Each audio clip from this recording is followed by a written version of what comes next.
What I would say to someone who says addiction won't happen to me, first off, I'm in recovery. I've been sober for 24 years. I never thought it would be me.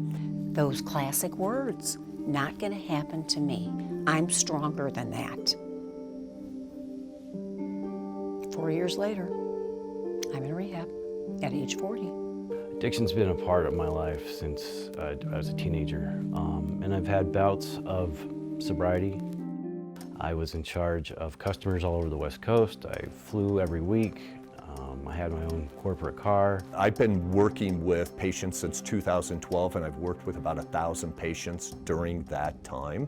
And 100% of them all said, I didn't think it was going to be me. I didn't have a drug problem. I was just experimenting with drugs. And back in the 80s, what you could do is you could experiment for a period of time before you develop some kind of dependency, before it became some kind of full-blown addiction. I was introduced to club drugs like ecstasy and ketamine and GHB and meth. I've never met an individual where everything was going perfect in their life and everything was healthy, everything was well, and they just decide out of the blue, I'm just going to start taking meth. You know, I liked being awake. I liked feeling energized.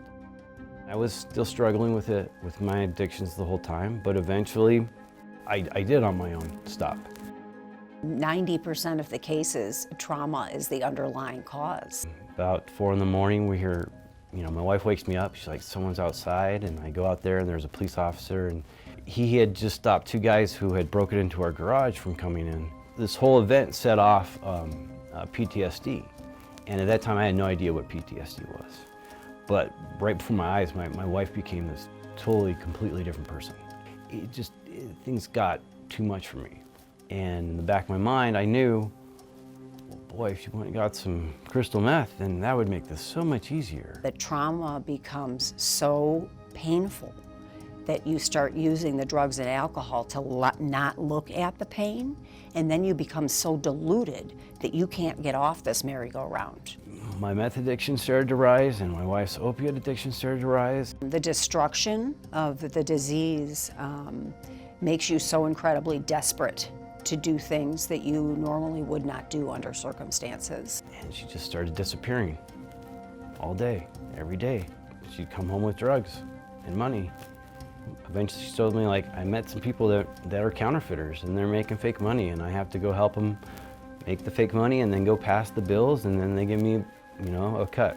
And people try and get you off of it, you know, family members, interventions, what have you. No way. In an effort to, I guess, identify or relate with one another, we traded off our addictions. She started using meth and I started using opiates. And sitting down and facing the acts that you did while you were under the influence, that'll take somebody out to a relapse real quickly. You know, self-sabotage was a big part of my addiction, because I knew what I was doing was killing me, was horrible for my family, was destroying my career and my future. If you have a loved one that is unwell, it's not just about sending them away and they need to get well. It's a family illness. It's something that you all need to learn of. How do I really understand my loved one? How are they getting triggered? How are they affecting this? How are they different from me, and how do I create that greater connection? Eventually she stole the flash drive and she brought the whole process home, and I started counterfeiter with her, and eventually the authorities caught on. And depending upon the history and length and intensity of usage that somebody has, they may need a longer period of time to stabilize from that psychosis. I came back to Prescott, went to detox, went to rehab, stayed for 4 months. I still had to deal with my legal issues. So I went to jail, I went to prison.